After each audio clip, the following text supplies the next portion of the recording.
네, 안녕하세요. 지금 참석해 주신 여러분들 감사합니다. 지금 6시 52분인데요. 한 20분 정도 참석을 해 주셨습니다.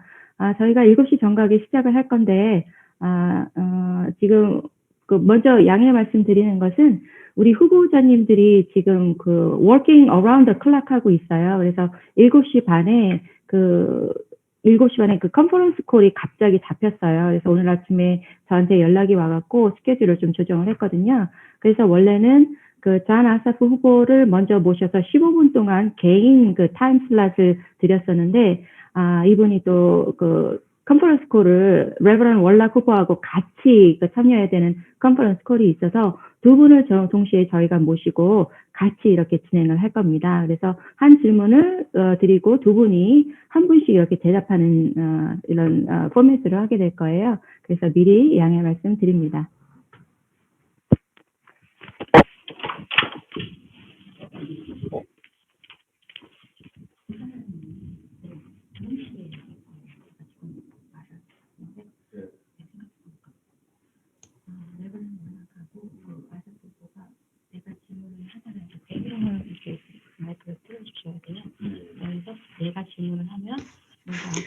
박의원 회장님, 실비아 회장님, 미셸 강, 하이스. 안녕하십니까, 대표님. 네, 반갑습니다. 우리 장선명 PD님 반갑고요. 오케이, 그러면은 언뮤트 마이크 이렇게 얘기하면 되는 거죠? 네, 그렇게 하면 네, 반갑습니다. Yes, welcome. AAYC의 셀리 유, 크리스틴 초이. 네. 반가워요. 제임스 존 반갑습니다.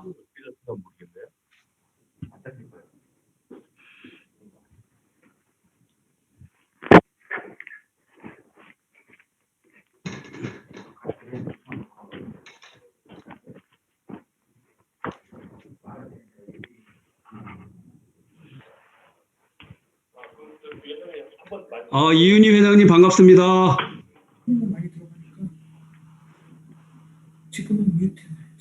Hi Michelle, how are you? 네, 안녕하세요. 네, 이렇게 화면으로 네. 뵙게 돼서 반갑습니다. 네, 이제 우리 기다리고 좀 많이 준비했던 행사가 드디어 이 시간에 이렇게 하게 돼서 또 이렇게 화면으로 여러분 만나뵙게 돼서 너무 반갑습니다. 네, 제가 이렇게 화면으로 사실은 우리 실비아 패튼님하고 우리 선 라디오 시스템의 우리 라디오지기는 저희가 세계 여성 컨퍼런스 대회에서 다 밴드들이라서 화면으로 봐도 너무 반가운 그런 분들이고요. 네, 그다음에 우리 K-팩의 여러분들이 이렇게 함께 참여해 주셔서 진심으로 먼저 감사 말씀드릴게요. 네, 제 호스트 지금 박사님, 제가 말씀드리는 거 잘 들리시나요? 네, 거기 텍스트로 이렇게 채트로 이렇게 얘기를 좀 해주세요.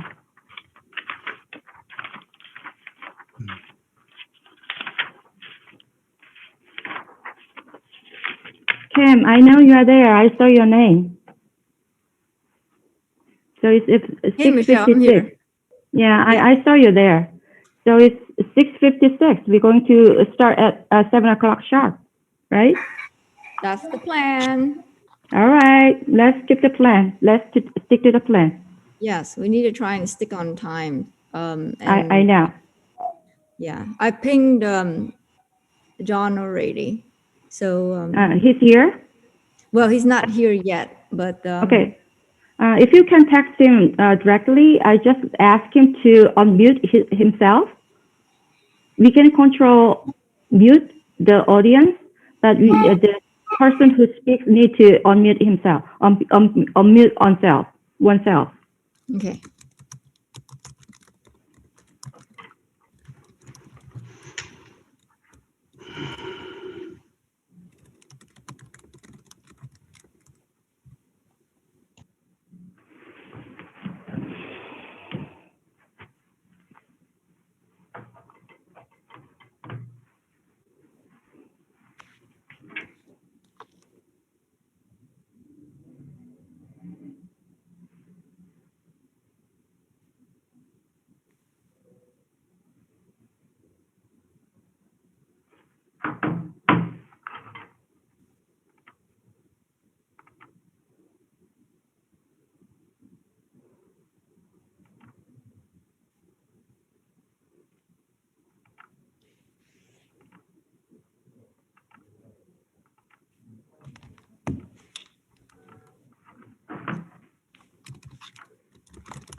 오사하고 워낙 그 아이디는 쉽게 제가 찾을 수 있나요? 네, Cam, Yes. Cam, yeah, Cam, talk to me. 그리고 그 SBS 아직 그분 못 찾았어요. When Ossoff and Warnock log in, just type in their name so we can find them. The host computer needs to find them. Okay. When he comes in, Yeah. I'll ping you. Yeah. To let you. I'll put it in the chat that he's Okay. in there. But you Yeah. should be able to find him looking at his picture. I know. All right.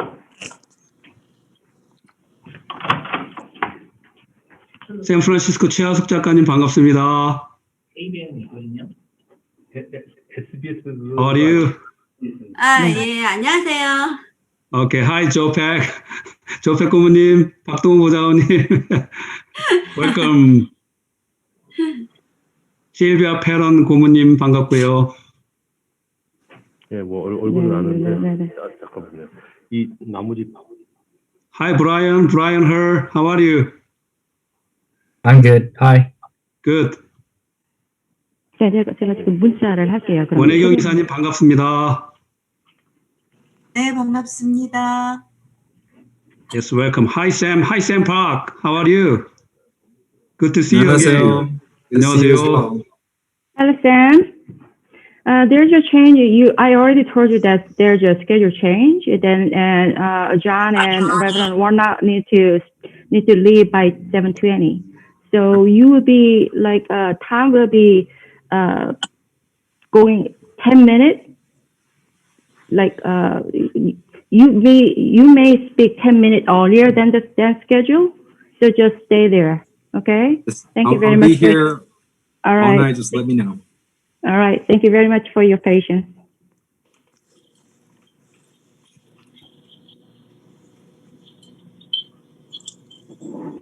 Cam, just let me know when they are here so I can start right away.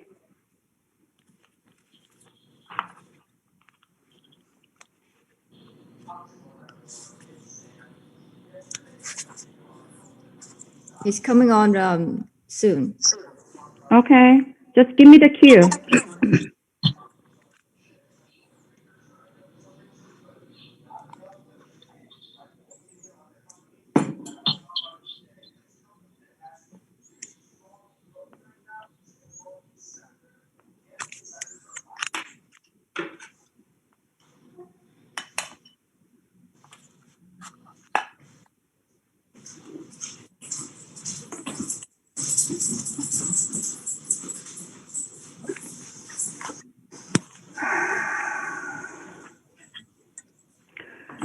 네, 저기 호스트 컴퓨터에서 제 목소리 잘 들리시나요? 하울링 없나요?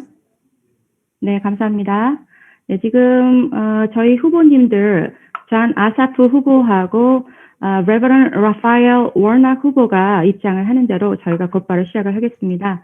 네, 저는 오늘 이 행사를 오르거나이즈하고 호스트하고 있는 미셸 강, Korean American Constituency Director of the Asian American Action Fund Georgia Chapter의 예의서 일하고 있습니다. 네, 지금 86분이 입장을 해서 계신데요.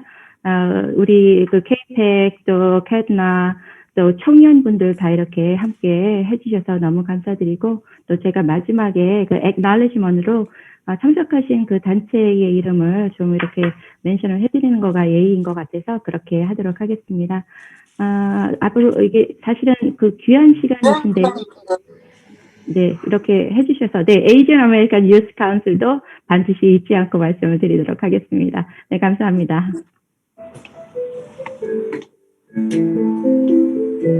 네, 지금 그 백그라운드 노이즈가 있으니까요. 그 본인 그 화면에 뮤트가 안 돼 있는 분은 이거 너 그거 쓸 거지? 엄마 이거 좀 빌려줘. 네, 뮤트가 안 돼 있는 분은 언니. 네, 화면 직접 뮤트를 좀 해주세요. 네, 오은영님. 안녕하세요. 안녕하세요. 네, 반갑습니다. 네, 네, 지금, 안녕하세요. 네네. 네, 음소거 하겠습니다.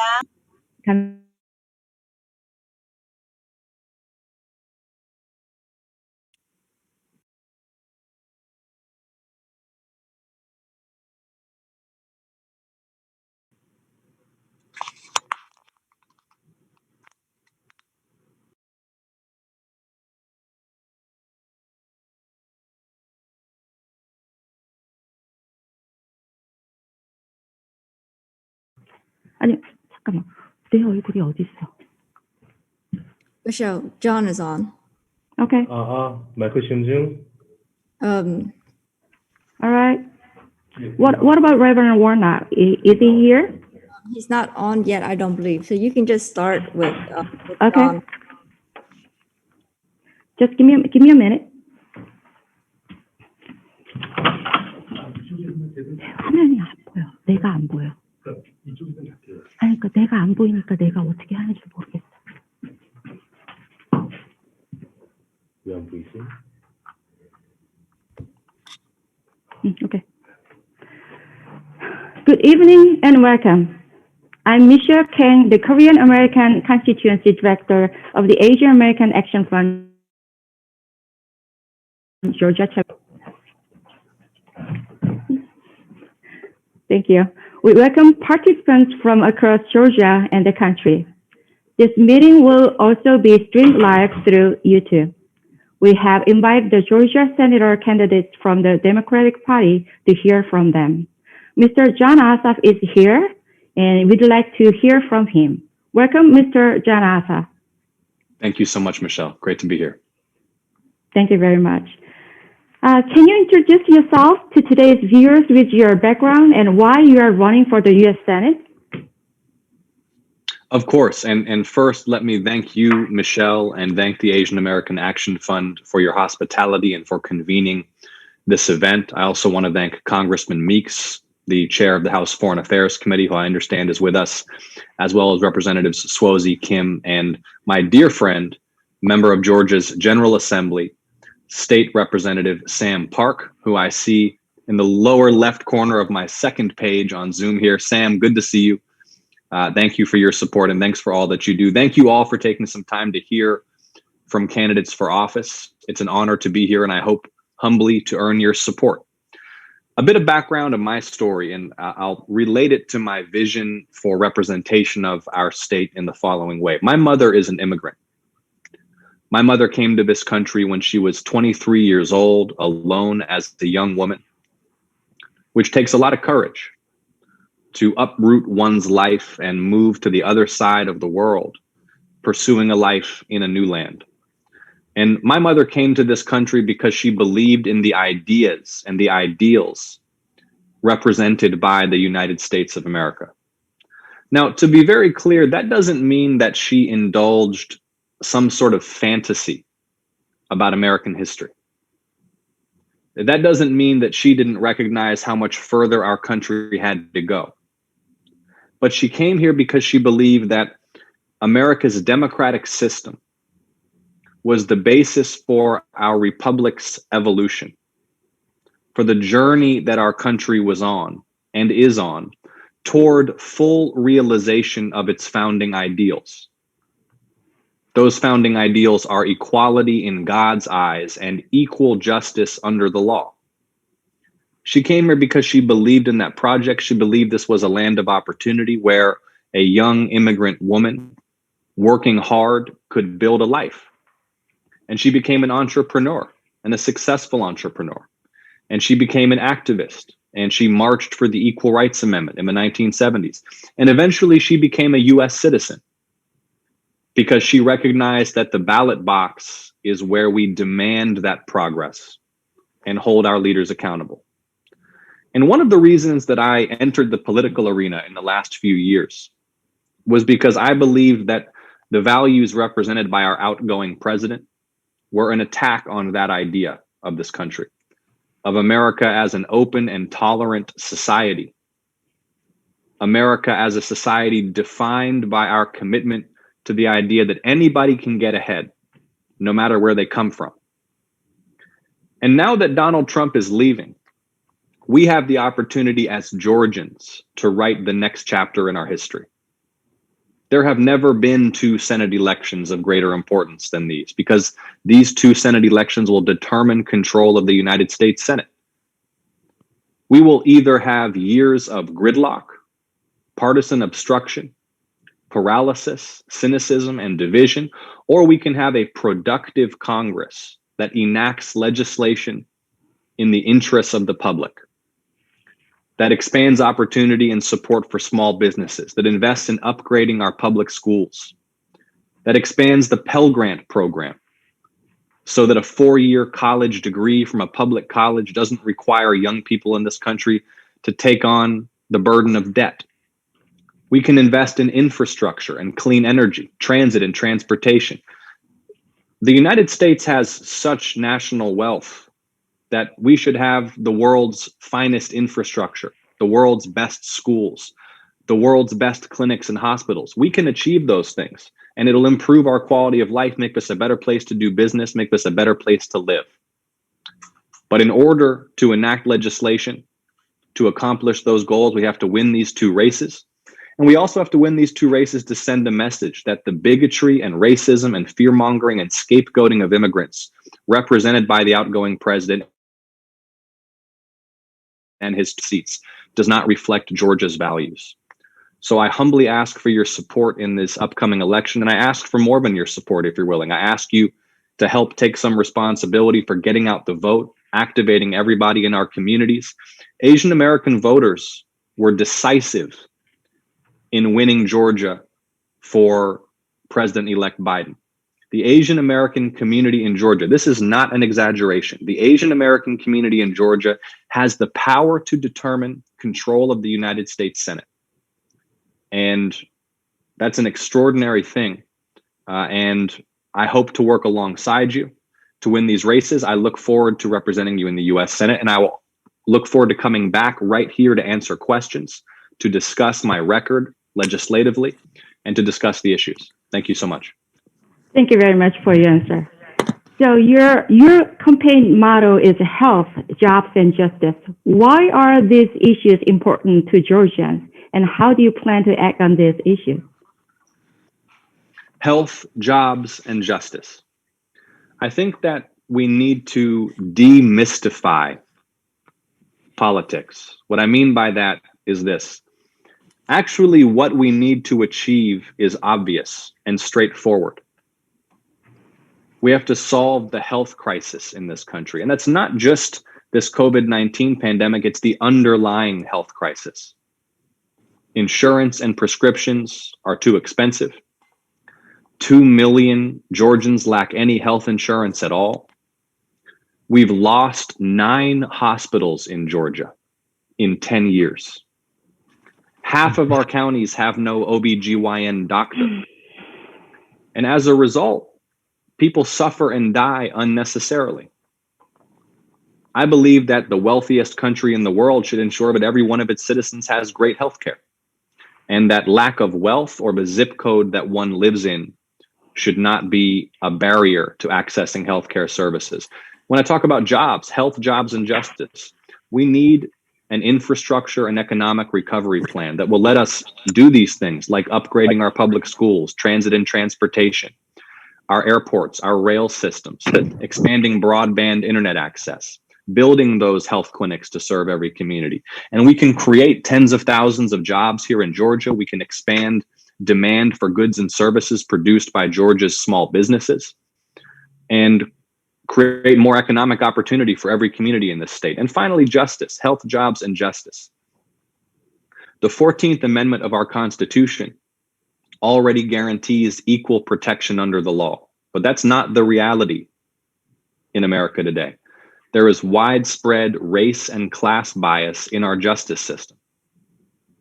And so in order to fully realize the promise of equal justice for all, we need a new Civil Rights Act, which will ensure that justice is impartial, that no one is targeted or subjected to brutality or inequitable justice because of their race, their national origin, the language they speak, their faith, or their access to wealth and power.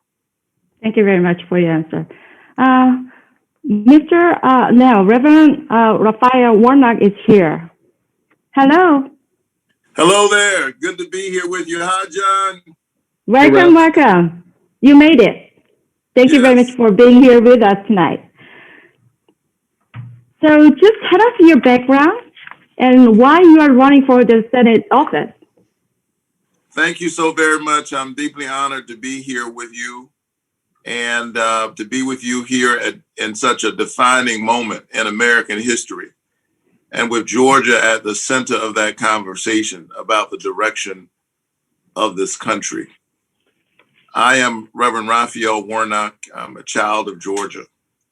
I was born and raised here down in South Georgia. My church, of course, is Ebenezer Baptist Church. It's the spiritual home of Martin Luther King Jr. and John Lewis. But I grew up in public housing. Grew up in poverty down in Savannah, Georgia, one of 12 children in my family. I'm number 11 and the first college graduate. I got there, went on to earn 4 degrees, including a PhD degree, became the pastor of Ebenezer Church. And now I'm running for the U.S. Senate against the wealthiest member of Congress. Only in America is my story even possible. It is the story of a people knit together, not on the basis of class or race or gender or national origin, but an idea. Equal protection under the law, one people. And so I'm running for the Senate because I feel that promise slipping away from too many people. Children who were growing up like me, not just in urban environments, but rural disaffected communities. And I'm deeply concerned, among other things, by the politics of division that we are witnessing in this era that seeks to undo everything that Dr. King and those who worked alongside him represented. We must build a multiracial coalition that stands for the best in the American covenant. And this is work I've been doing for years as a pastor. I look forward to doing it in the United States Senate. Thank you very much for your answer. So I'm going to go to a third question, actually, because you candidates need to leave by 7:20 because you have another call 7:30. That's what I heard. So I'm going to stick to the timeline. So my next question, actually, the Korean Americans have a request for Korean voting ballots to encourage more Korean Americans to go out to vote. We hope more ballots in other languages will become available if they are not already. Historically, Asian Americans, including Korean Americans, were underserved and underrepresented. However, as you said, during this past presidential election, Asian American voters used their political power to turn Georgia blue.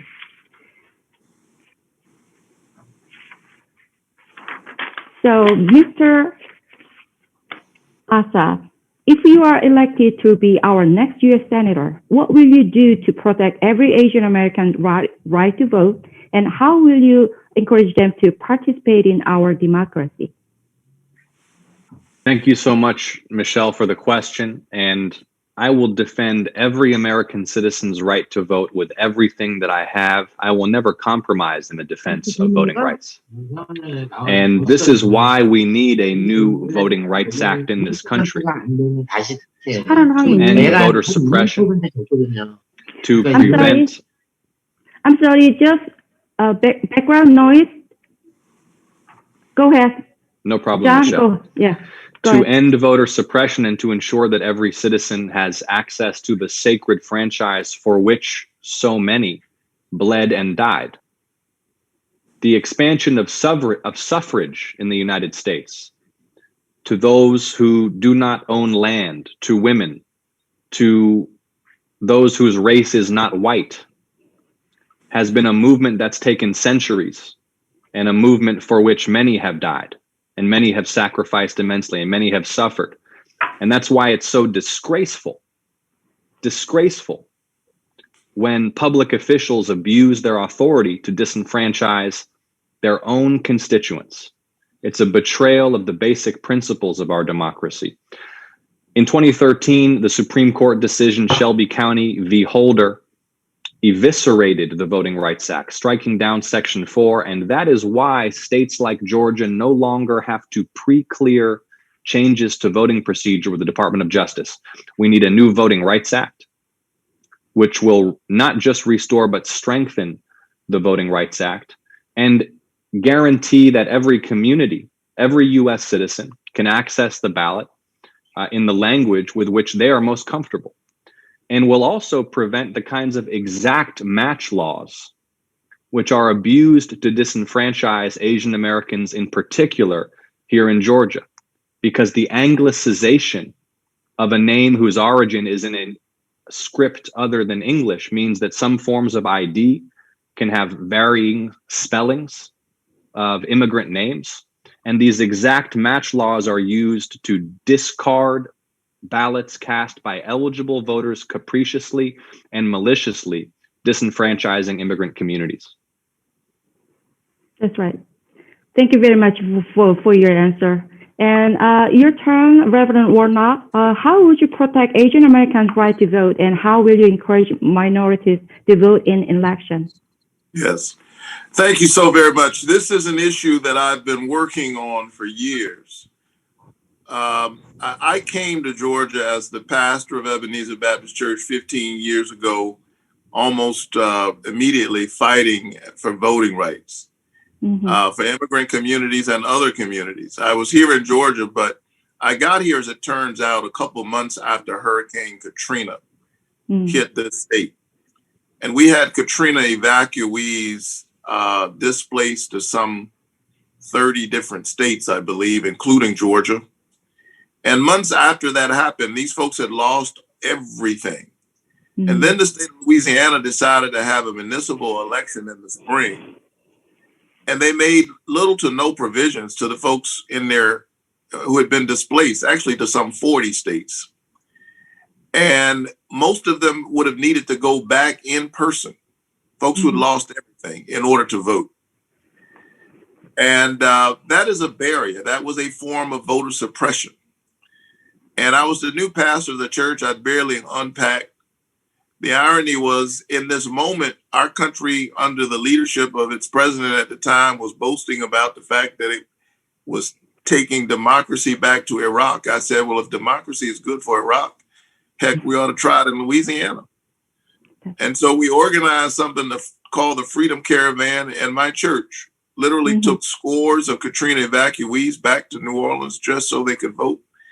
We delivered them to their actual precincts and polls, which was required. Even with all the debris in the state, they didn't even create the kind of centralized voting systems that you would think that they would have created. And then there was a runoff election, and we had to turn around and do it again. And I was so proud of these evacuees who thought their franchise was so important that they took an 8-hour bus ride from Atlanta to New Orleans in the middle of the night after a prayer service, just to exercise their constitutional right to vote. Since then, I've continued to fight on this issue. When Stacey Abrams started the New Georgia Project, she came and asked me to be the spokesperson. And because we knew that when we started to register voters of color in this state, Black, Latinx voters, Asian voters, that some folk would not be happy about that there would be bad actors. And indeed, they didn't waste any time. The man who's currently the governor, who appointed the unelected senator I'm running against, accused the New Georgia Project of voter fraud. His claim was a fraud. And so I've been in this fight for years, pushing back. When it was proven there was no fraud, of course, you didn't hear much about that. And all we were doing was creating the groundswell that you are seeing right now. The New Georgia Project has been at the center of that work. What happened on November 3rd was not magic. It was not overnight. It was the result of years and years of work. I then became the chair of the board. We registered 400,000 new voters in the state. I've also been engaged in fighting against exact match voter purging. And when Fair Fight Action decided to sue the state of Georgia and was a part of that process, my church is one of the plaintiffs. We're suing Georgia for its voter suppression tactics. So I've been vigilant on this point as an activist.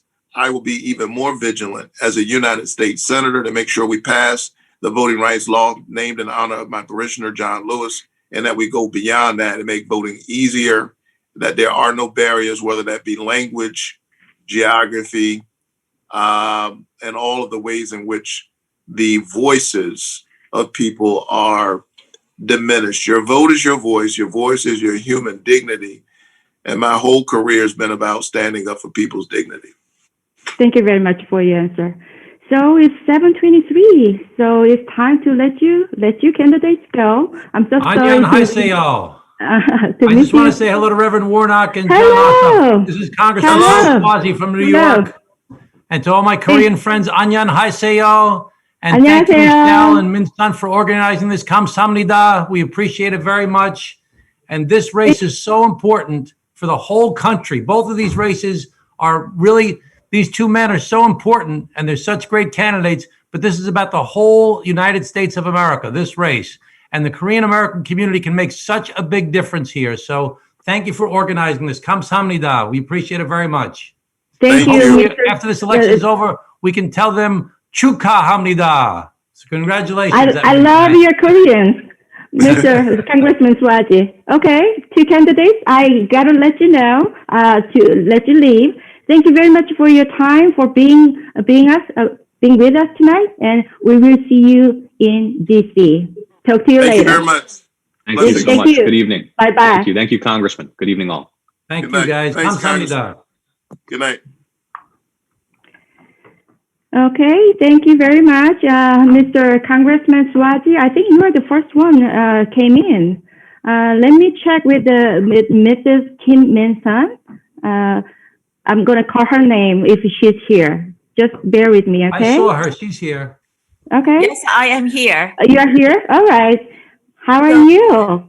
Chairman is come be 7:30, so we have a little Okay. time.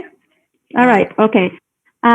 Thank you. And I'd like to introduce Mrs. Kim Min-sun, the delegate for the Credentials Committee of DNC and NYS. She has invited congressmen from New York and New Jersey. Welcome, Mrs. Kim. 안녕하십니까, 여러분. 반갑습니다. We have a little time, so I supposed to introduce Chairman and Congressman Tom Suozzi and Andy Kim.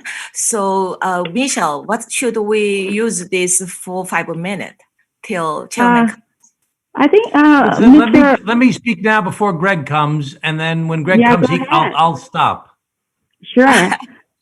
Congressman Tom So, Congressman Suozzi. Suozzi, do you want to just say a few words to Korean community? Yes, I just want to tell you that, I have a very big Korean American community in my district. Min-sun is my constituent and a very good friend of mine.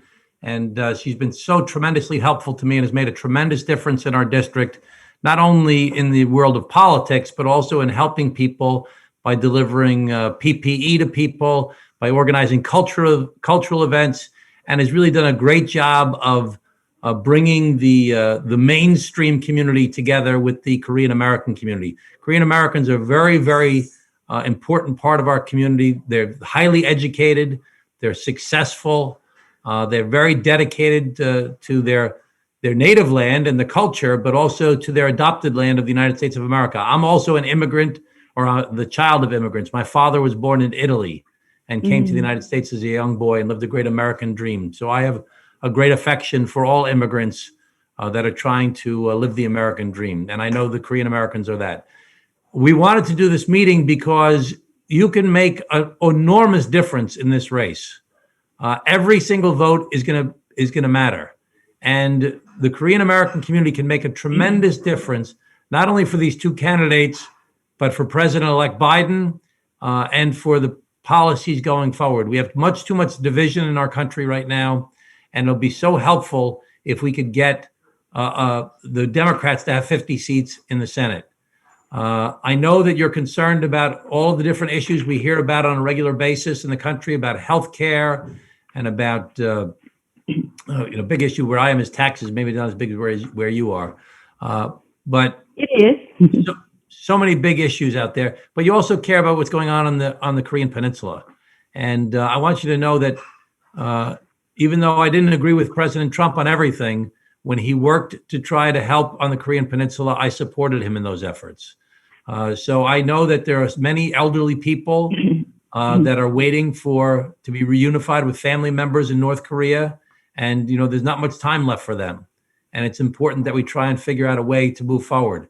We support the president of the Republic of Korea's efforts to try and generate peace. But at the same time, we really have to be very careful about Kim Jong-un. So I just want you to know that this race is really important for the whole country, The whole country, the whole world is watching this race, and the Korean American community can make a tremendous difference. This is an enormous turnout you have tonight, and just the people here with their families and friends can make the difference in this race. Thank you very much. So I believe the Congressman Gregory Meeks is not here. Is it right or? Not yet. Not yet. Okay. Sam Park, are you there? Sam? I'm here. All right. Yes. So I already get you the question you're going to address today, right? So why are the January 5th Georgia runoff elections important to all of us, even living in the United States?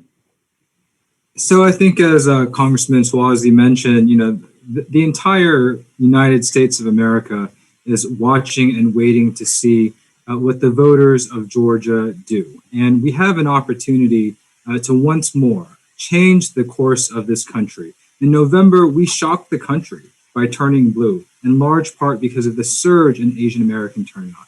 And once again, we have an opportunity to send two good men of character to the U.S. Senate to represent our interests and to fight for our futures. But I think it was really great to hear Jon's vision and to hear Reverend Warnock's story, because it demonstrates an understanding of what they will bring as our representatives to the U.S. Senate. But I think it's also important for all of us to understand the impact that our senators have on our daily lives.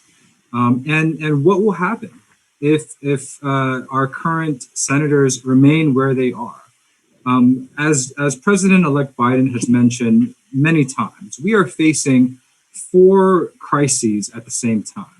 We are in the middle of the worst public health crisis in this country's history that's already taken 300,000 American lives. There are millions who have lost their jobs and millions at risk of eviction. And we need Reverend Warnock and Jon Ossoff in the U.S. Senate to make meaningful progress on these issues that affect our daily lives. Let me just point out, Michelle, I think you're on mute, Michelle, but Congressman Meeks is now on the call. Okay. So now I'm going to start. Before I introduce our special speakers, let me share my deepest wishes for the monumental victories of the 2 candidates, Jon Ossoff and Raphael Warnock.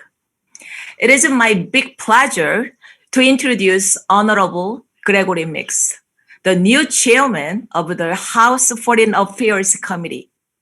Congressman Meeks represents the 5th District for New York and was re-elected for 12 consecutive terms, and he is a great supporter of the Korean community. Ladies and gentlemen, please welcome Chairman Meeks. Welcome, Chairman Meeks. Thank you. Thank you very much.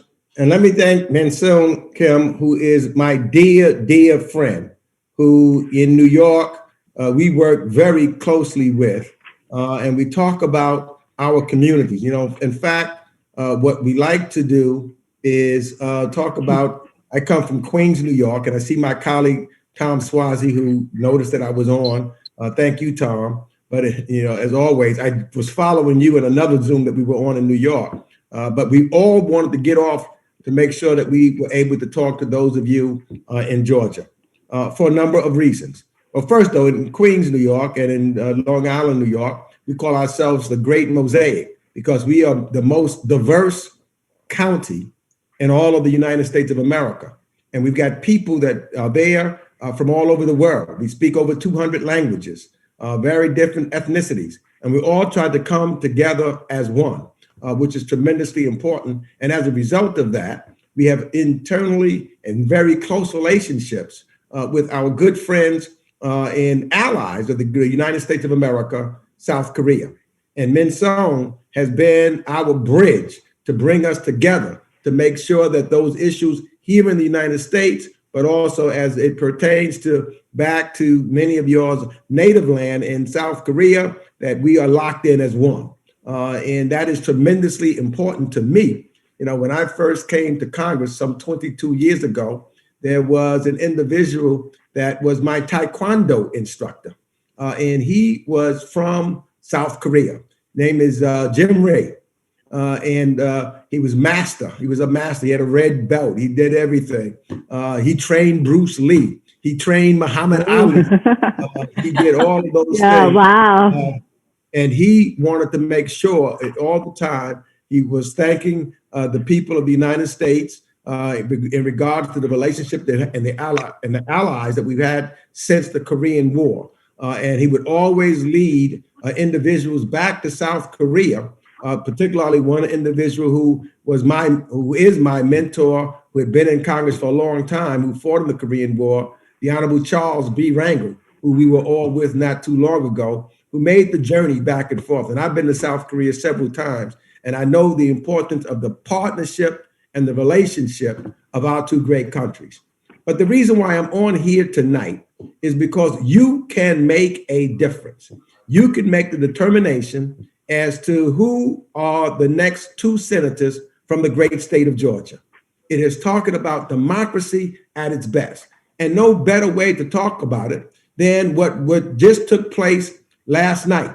Because what's at stake at this election, and where Georgia, the whole world is watching, is who will be there for average, everyday, hardworking people and who will not. So we passed this bill with the help of and the hard work of Tom Suozzi, who was able to bring Democrats and Republicans together to make sure that we get a bill that is something and is much better than nothing, because we've had this fight going on for a long period of time. We passed a bill in the House some 6 months ago that we call the HEROES Act, and the senators, your two senators right now, did not vote for it, nor supported it, nor at that time come up with anything else in the alternative that we could agree upon to get needed relief and help to the people of Georgia. Because that's what this is about. It's not really about New York right now. It's not about any other state up north. It's about getting services and making sure that the people of the state of Georgia get the resources that it needs, particularly in the age of this pandemic of which we all are suffering under right now. So we wanted to make sure, for example, that those that lost their jobs because of the pandemic have some resources, a stimulus check, an unemployment check, make sure that we have the resources to make sure that we can get the vaccine moving around so that it can make sure we know how to distribute it and get into people's hands. It's about people. And we know that the ones that were blocking it is Mitch McConnell. And Mitch McConnell has been playing in conjunction with an individual that I like to say, there's public housing, and people know about public housing. And sometimes you have good tenants, and unfortunately, sometimes you have bad tenants that live in public housing.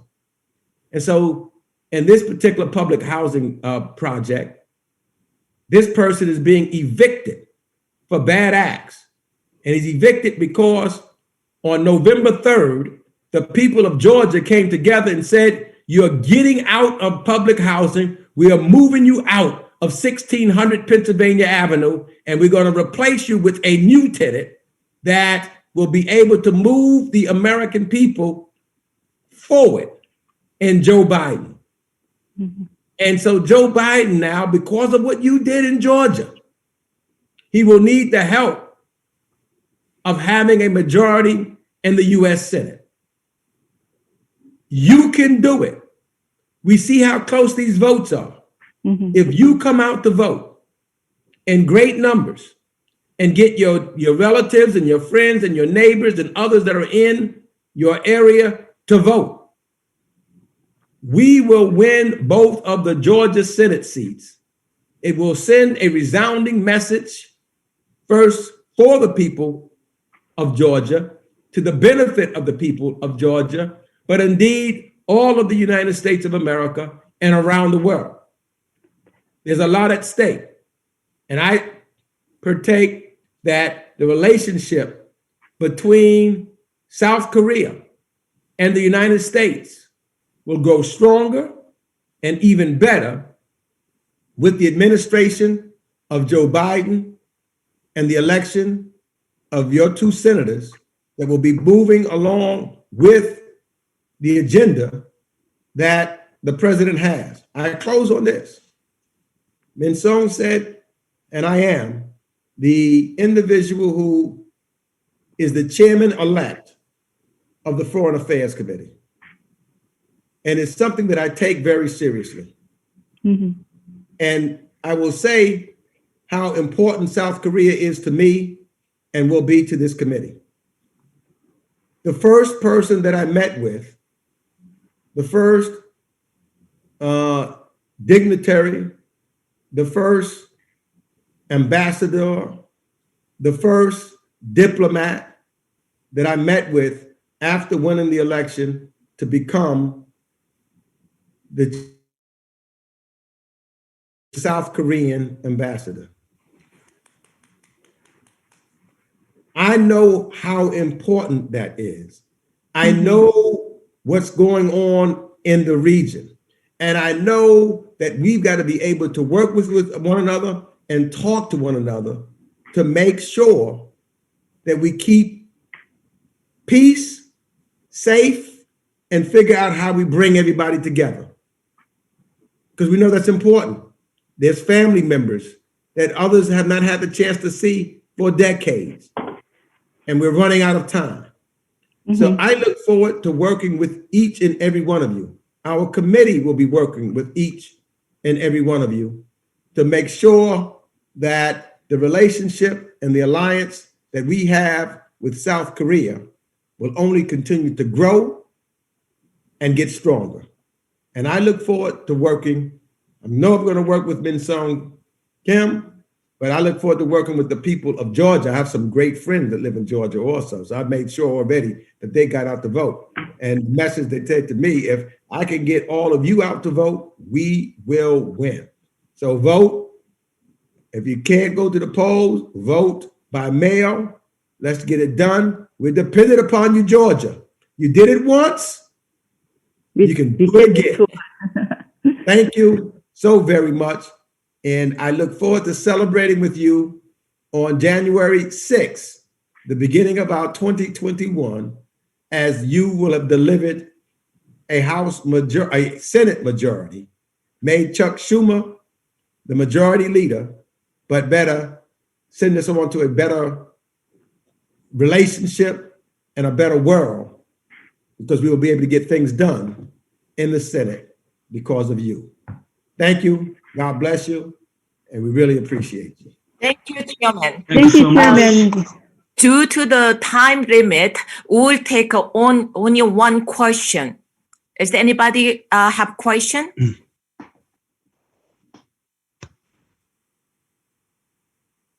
Yes, I have a question. Yes, Yes. go ahead. Yeah. Hi, Honorable Congressman Meeks. Thank you so much for your generous remarks for the peace on Korean Peninsula. I have one question for you. Since you have become the chair of Foreign Affairs Committee, we all Korean Americans are very much interested in hearing from you if you have any plan to end officially Korean War in any time soon, and do you have any plan to push to the Biden administration? The second question is that, do you have any plan to organize some delegate to visit North Korea if Kim Jong-un allow you to come into the North Korea? So let me just tell you this. Let me be clear on this. I could tell you first off that President-elect Biden and a Democratic Senate, I don't think what they're going to be doing initially. I want to unify the peninsula, but they won't be writing love letters to Kim Jong-un. I can tell you that for sure. Democrats are absolutely committed, because we know bringing folks together to the safety and security of the Republic of Korea. And We know we need to lean on China and have them involved to stop subsidizing the North Korean regime and its reckless behavior. And we definitely believe we will be treating South Korea as our critical ally and doing what's in best and working collectively with the South Korean people. Unlike, I think, that the Donald Trump and his administration did, which was treated our allies with disrespect all around the world and did not include them in that process. So we will be looking to do just that and trying to find ways that we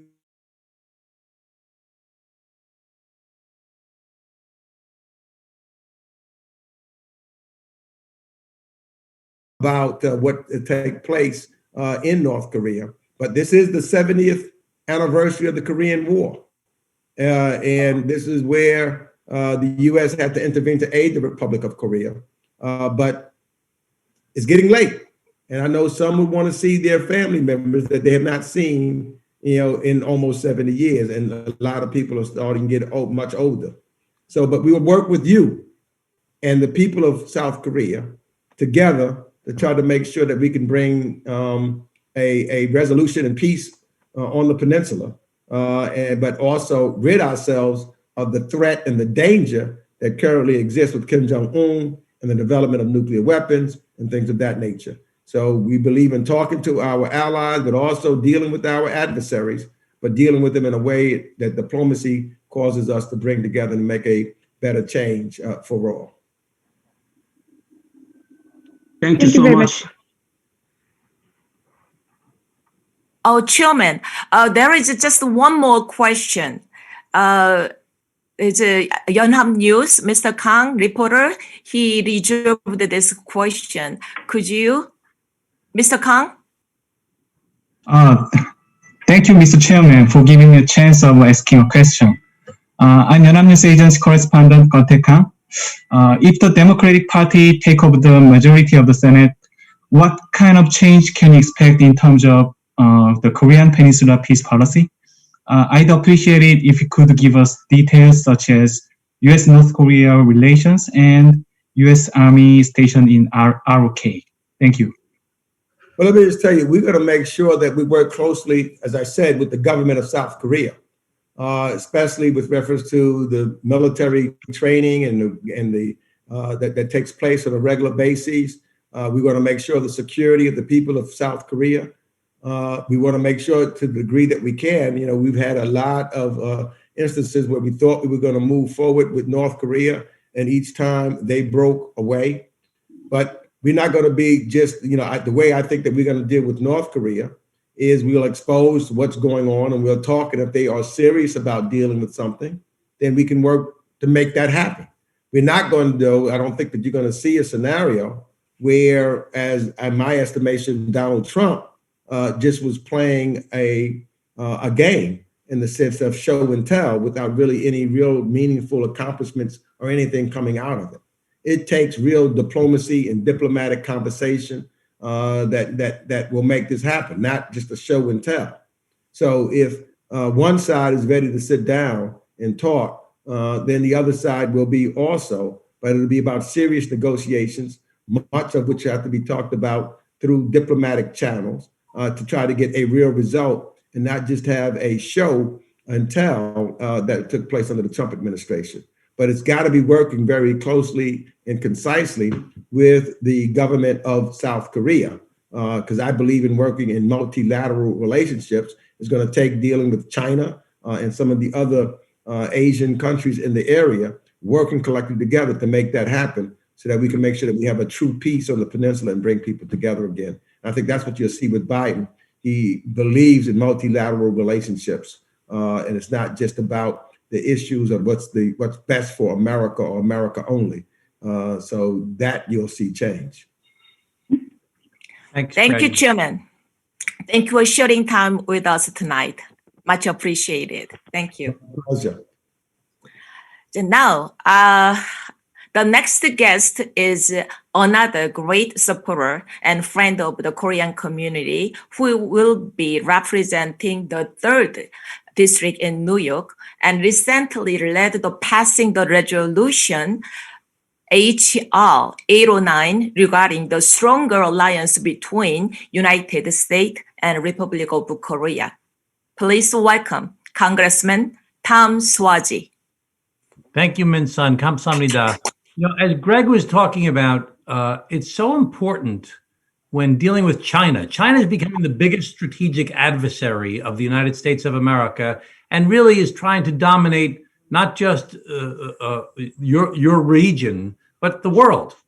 And in order for us to have a strategic response to what is becoming more and more of an adversarial relationship, we have to do exactly what Congressman Meeks said, which is build closer alliances with people that share our values. The Republic of South Korea shares the values of the United States of America. They believe in the individual worth of human beings. They believe in democracy. They believe in the rule of law. They believe in capitalism. They believe in multilateral relationships. And we can learn a lot from South Korea as well. Look at how well South Korea has responded to the coronavirus compared to the United States of America. One of the reasons we need these two senators to get elected is so that Joe Biden will have partners to help him actually address the coronavirus and not be stymied, not be blocked by Mitch McConnell and the Senate. Give him a chance to be the president. Everybody can change things in 2 years if they want with the midterm elections. But right now, we need Joe Biden to have a team that will work together to address these problems, to build strategic relationships. Think about the partnership we need. We need the U.S., we need South Korea, we need Europe. We could probably use Israel. We need India. We need Japan. We need Australia. We need other countries that share our values to work together. What do we see in China right now? We see them putting 1 million people in forced labor camps, the Uyghurs. We see the way that they treat the Tibetans. We see the way that they treat the students and the other political dissidents in Hong Kong. Those are their values. And they have a plan. China has a plan for the next 30, 40 years between the Belt and Road Initiative, between plans regarding the South China Sea, regarding space, regarding land, regarding the oceans. They have a plan as to how to spread their influence, not only throughout your region, but into Pakistan and down to Africa and into South America. They have a plan. And right now, the existing administration has been very big on show, as Greg pointed out, a lot of show, but not a lot of strategy.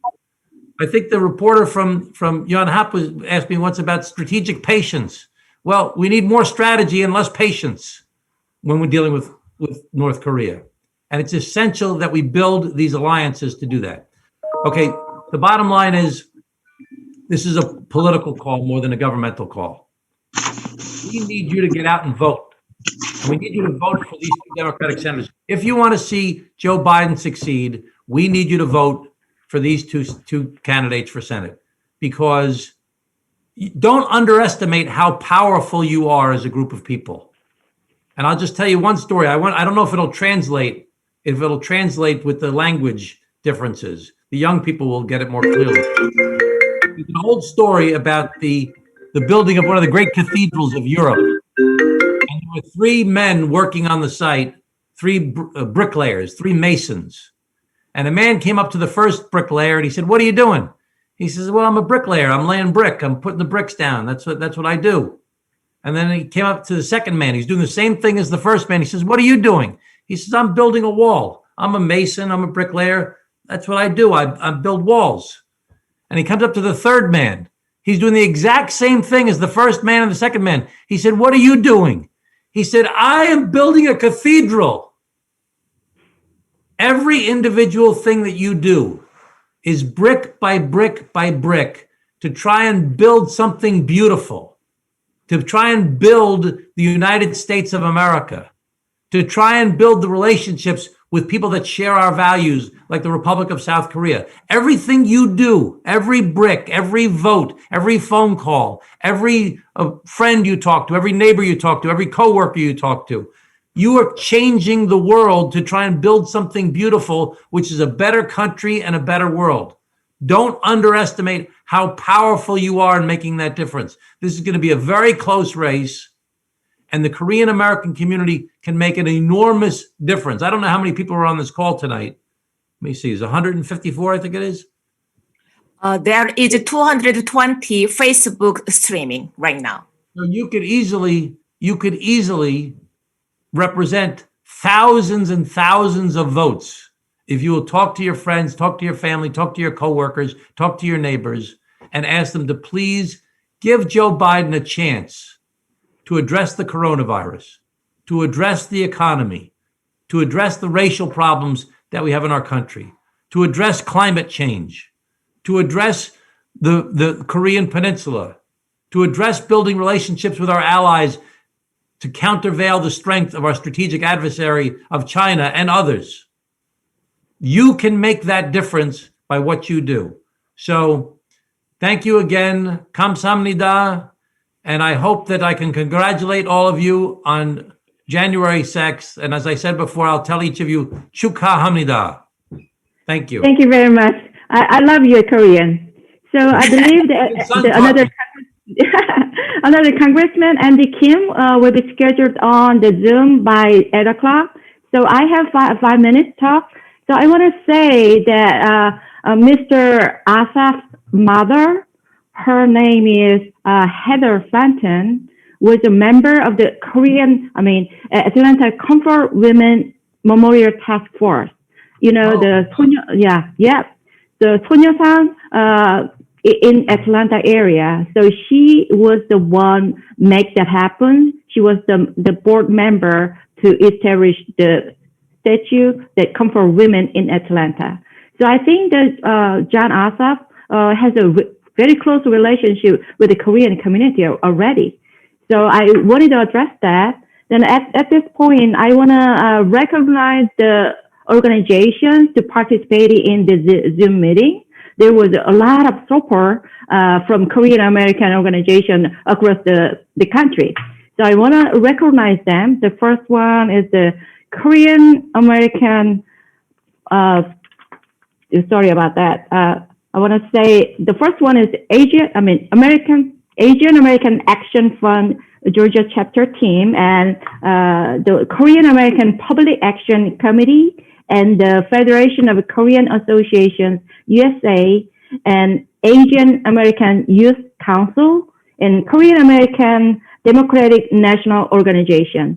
These organizations are helping us to make this Zoom happen, and the participants from all across the country, we gather together tonight and hear about the importance of the voting in Georgia and encouraging us more to go out to vote. And thank you very much for your support from across the country. We are here, the Georgians, we recognize and realize how important of the voting to decide the 2 seats in U.S. Senate. So we are spreading words, bring our friends and family to the polling place to vote for Democratic candidates, Mr. Jon Ossoff and Reverend Raphael Warnock. I have like 4 minutes, and I see Mr. Kim. Andy Kim has joined us. Okay. I think Congressman Suozzi is almost like a host tonight. Okay. The next guest is the second Korean American representative in the history of the United States Congress, and the first Korean Democrat congressman from the East Coast. Now going into his second term, Andy Kim has such a great advocate of the Korean community, which representing the 3rd District of New Jersey. Please welcome Congressman Andy Kim. Hi, thank you. Thank you, Min-sun. Thank you. I think I saw Suozzi on there. My screen's got all mixed up, but great. There you are. But and thanks everybody else for joining up. I see some familiar faces, Casey and others. Good to see you. And a lot of new folks as well. But I just wanted to come in and say hi, and just kind of add my words of support here as we're doing everything we can to try to support a strong outcome in Georgia, as so much rests on this right now. As Min Sun just mentioned, I'm finishing up my first 2 years in Congress, and I'm very honored to have been reelected to this district. So I'm the first Democrat reelected to my district since the Civil War. So 160 years since the Democrats won a reelection in my district. And, I'm really proud of our ability to be able to move that needle and continue to contribute. I am currently the only Korean American in Congress. We will have a couple more. We'll have 4 total Korean Americans in Congress in the next Congress. So I'm going to just take credit for all of that growth and just say that I paved the way and made it easier.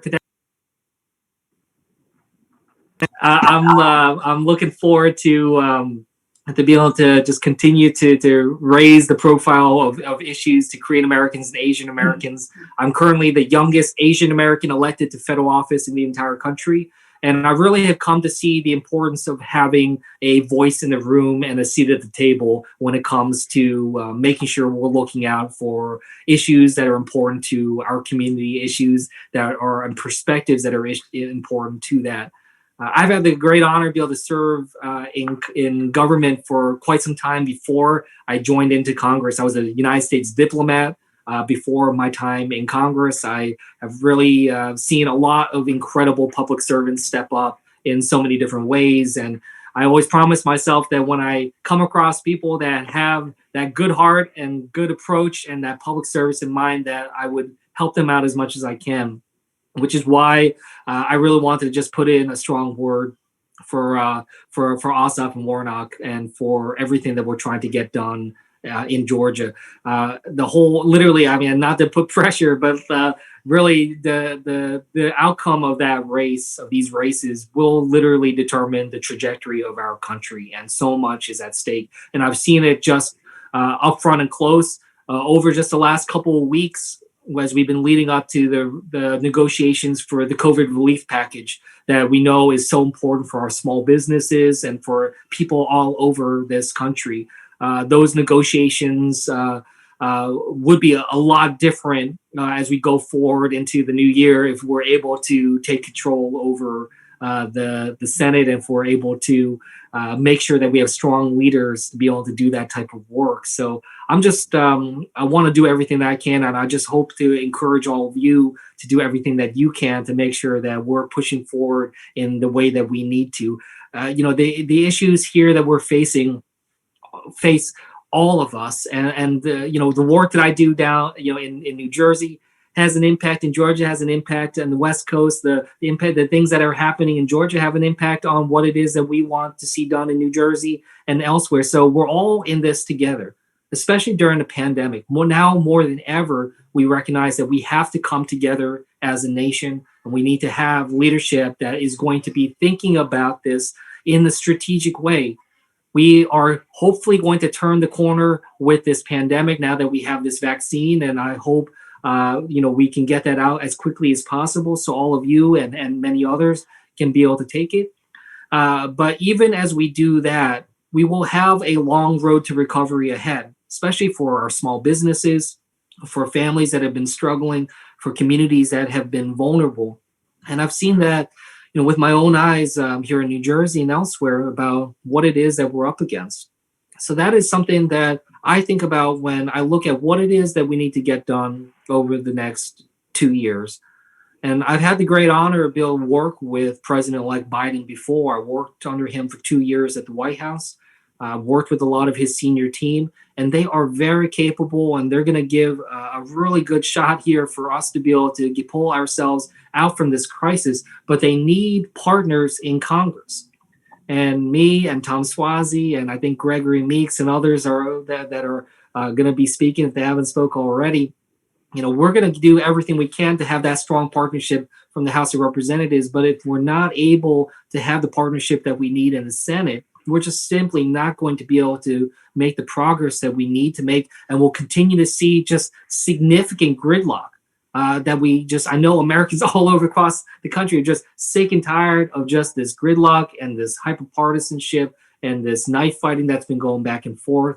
We really need to make sure that we have a new generation of leadership stepping up to be able to make sure that we push that forward. I've seen how important that is. So I'm just grateful for your time today and happy to have the chance to be able to give you some of my thoughts on why this moment is so important and why it is that I think it's so critically important that we get every single person out in Georgia to be able to vote and have their voices heard for the sake of their state and for the sake of our country. So thanks so much again, everybody, and I hope you're staying safe and healthy.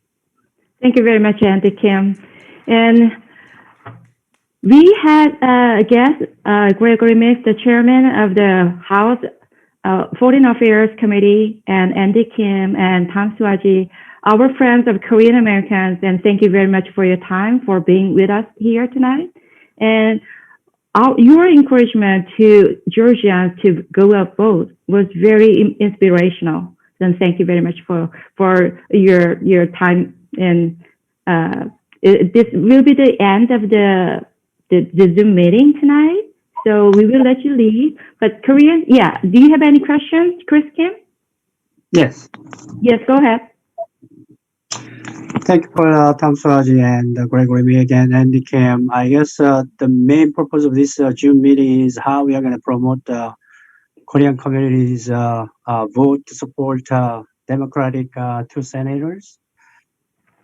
This year, we have two new Democratic congressmen and two Republican congresswomen elected from Korean American community. Yesterday, two Korean Republic congresswomen, they went to Georgia and they promoted and they support their Republican Party. To be honest with you, they are two of my friends here in the Western atmosphere. But business is business. When I heard Tom Suozzi, you so anxious to get some attention from Korean community and support for this senator seat. As Andy Kim mentioned, with just the Congress's effort is not complete. You need a senator's help too. So business is business here. I just want to ask Andy whether you're willing to go to the Atlanta, Georgia, and just did the same thing that Young Kim and Michelle Stilpark did.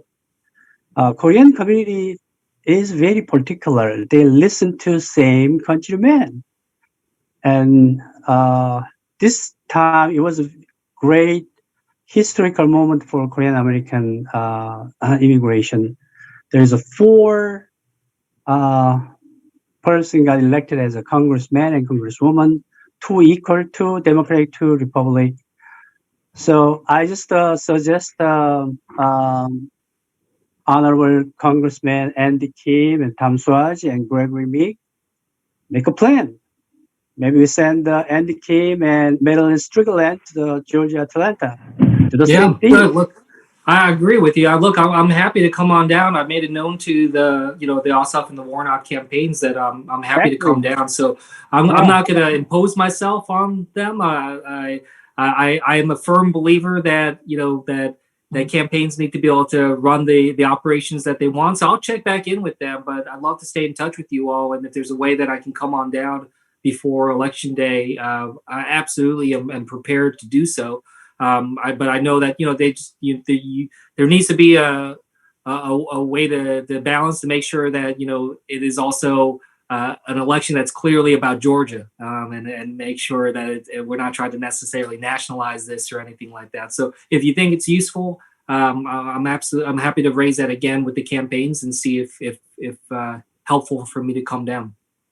I also want to ask if there's 2 senators elected from State of Georgia and making 50-50 in the senator.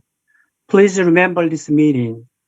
Min Sung Kim, who is a very close friend of mine, and Casey Choi, we all wishes peace in Korean Peninsula.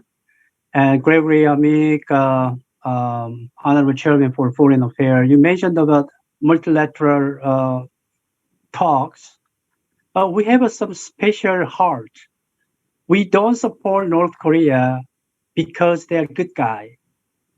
Even though we know they're threat, they're bad guys, we want to embrace because they're our people. We want to give them chance. Hopefully Congress understand. You gotta trust people. I know it is threat. We don't know what they're gonna do, but they are willing to come to the peace. So please remind us if there is a 50-50 senators in U.S. Senators. I hope there is a special heart from you guys that wishes for peace in Korean Peninsula. Thank you. Thank you. 이사장님, 김동수 이사장님, thank you. Now, Michelle, I think we have to move forward to next guest. Okay, we already finished with the Sam Park, and there's a question from Bonnie Yun from Atlanta, Georgia. She already put a lot of question on the chat, and it stands out from my view, and I want to ask this question, especially Andy Kim, because we are the Korean Americans. Her question was, welcome Congressman Andy Kim. What can we expect in terms of appointments of Korean Americans to federal positions, judicial or commission? The GOP appointed BJ Park and several Korean American federal judges that definitely got the attention of the Korean American community. So Democrats should respond with the same or more for visibility. Yeah, look, I agree. And I'd like to see that kind of attention. And this is something that I know that the president-elect that's important to him. As I said, I worked under the for then Vice President Biden before at the White House. I was a mid-level Korean American United States diplomat working at the White House. And I was really touched by how much he turned to me and how he wanted to hear my voice and wanted to have that diversity in the room, wanted to bring my perspectives in there. So I know he is someone that respects that diversity and wants it on his team. I have been talking to senior leadership of his team about high-level appointments of Korean Americans and Asian Americans across his administration.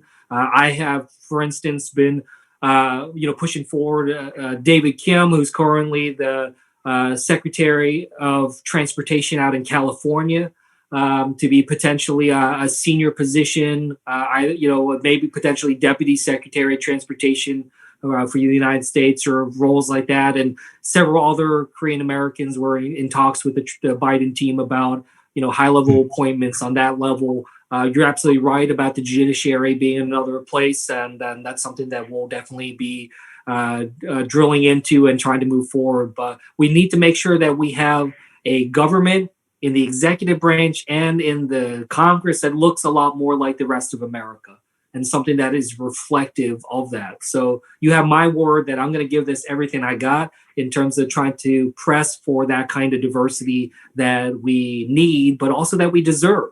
And we want to make sure that we push forward. And that's how we get the political inclusion. That's how we get the engagement that we need. When I talk to people in the Asian American community, they say, why is it important to have that seat at the table? And we are hopefully going to show them why it is important and why we can show that we have every bit of right to be able to have as much of a voice as anybody else in this country. So absolutely want to work with you and others to be able to make sure that happens. Thank you very much for your answer. Actually, we've been talking about underrepresentation among, he's the only elected official among Korean Americans in Georgia. He's the only one. So compared to other Asian communities, there's a Vietnamese community and Chinese community. They have more elected officials and more people in government positions. So even Korean community, our population is more than 120,000, but Sam is the only one. So definitely this underrepresentation. So Georgians, we need to work very hard to have more elected officials and more people in government. Sam, do you have any comments? No, this was a fantastic meeting. And again, thank you, Congressman Kim. It's good to see you again.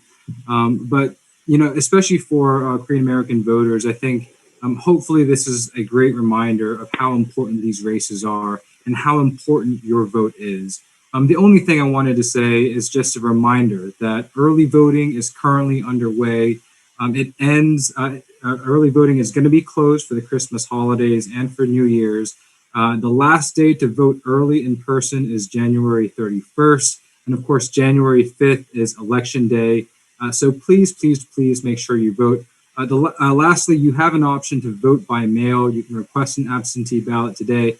But again, please make sure that you return it by January 5th and carefully fill it out and make sure that your signature is accurate. Again, our community has enormous amount of power. We have the ability to ensure that our country moves in the right direction over this challenging period of time. So I hope that together we can rise up and get it done. Thank you so much. Thank you. Thank you, Sam. So I want to make a correction. Bonnie Yoon, she already typed in, says John Park is on Brookhaven.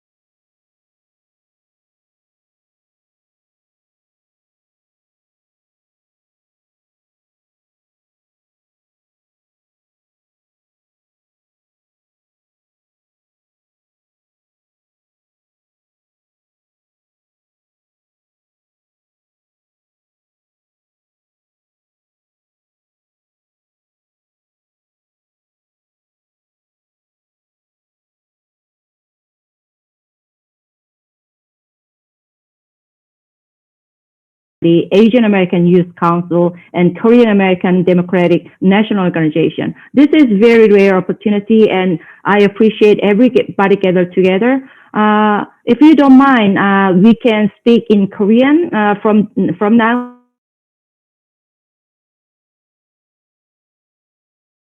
Concerns we want to address, and why we are gathered together here. Can we go ahead, if you don't mind?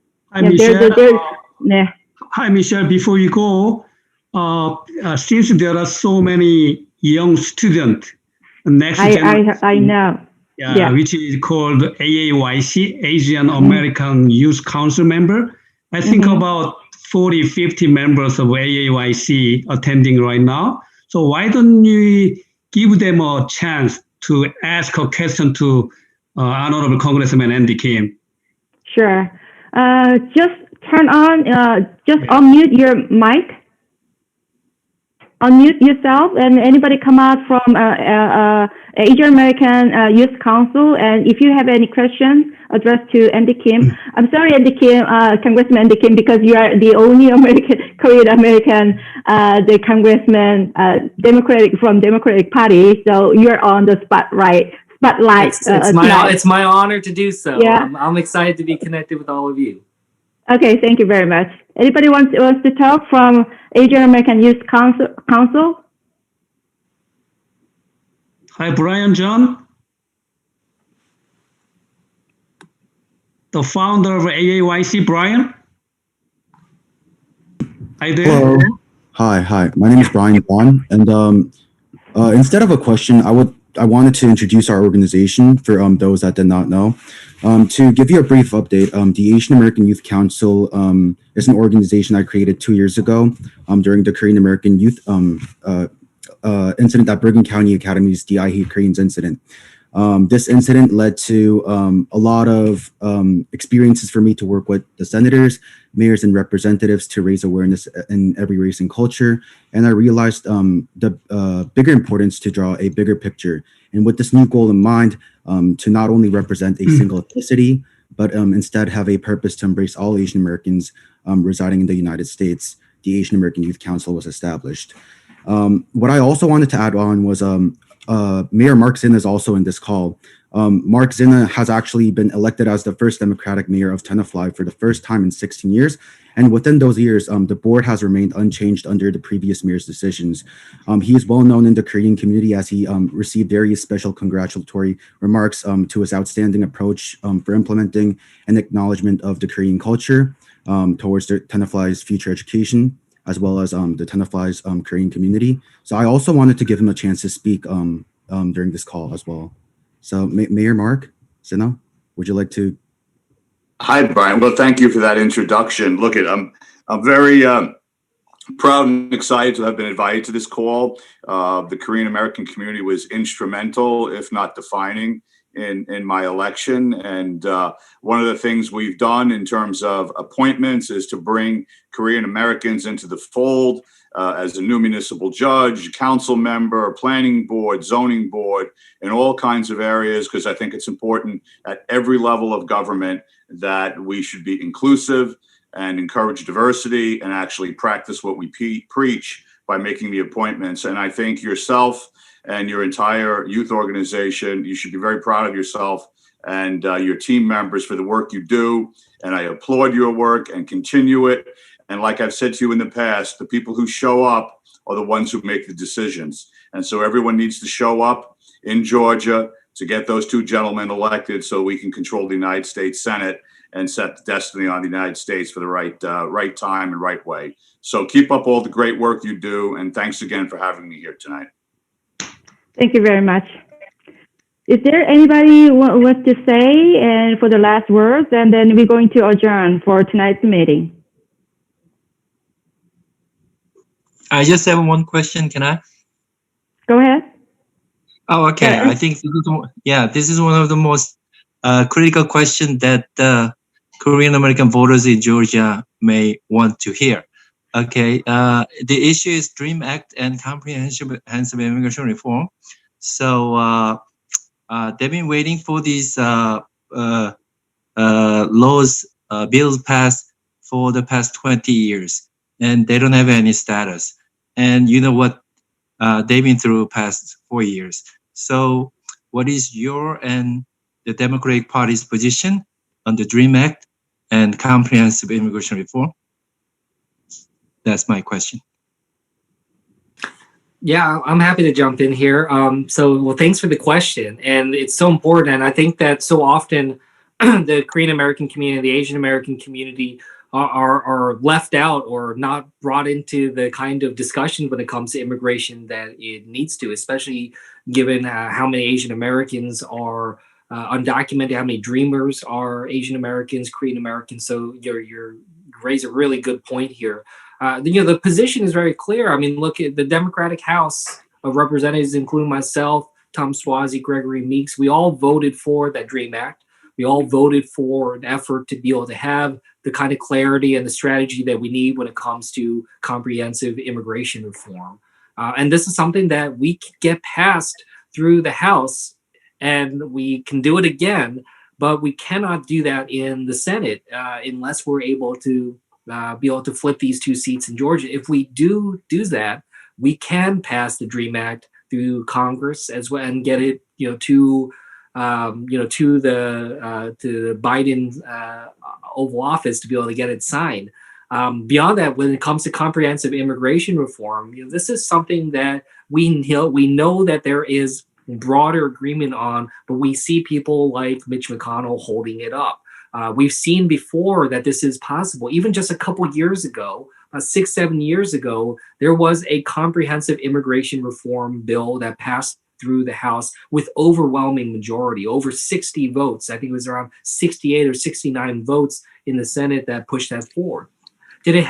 Was it a perfect bill? Did it have everything that I would want to see in a bill? No, but it was an effort that was trying to show that there's compromise and an effort to be able to push that forward.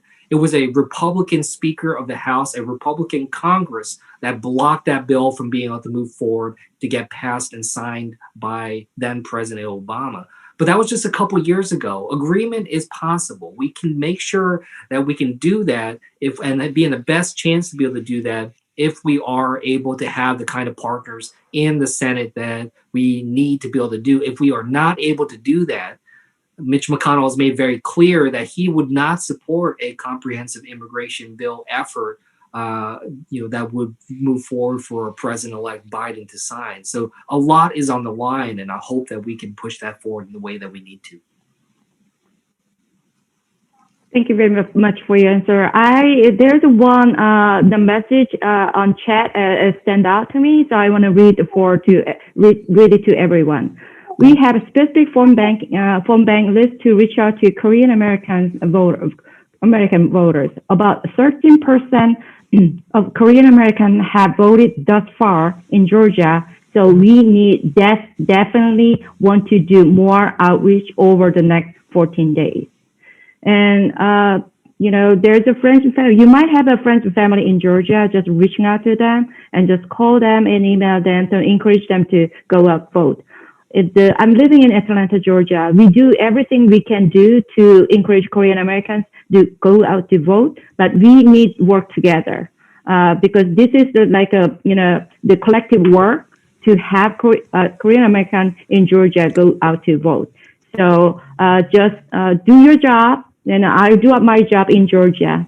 And then this is a great conversation, having many people across the country from LA or California, from New York, New Jersey. So I hope we have this type of Zoom meeting sometime soon again among Korean Americans.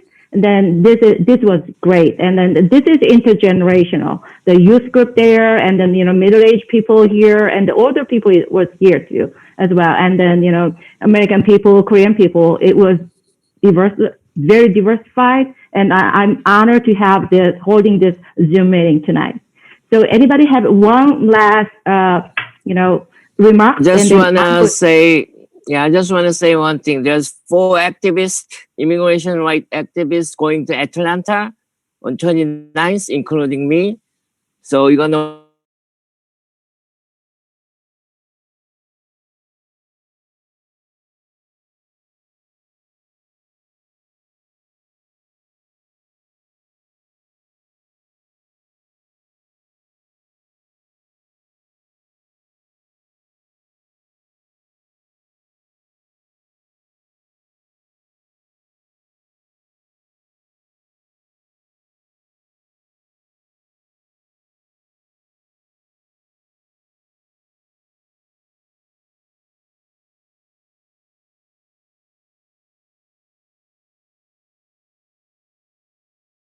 고생 많이 하셨습니다.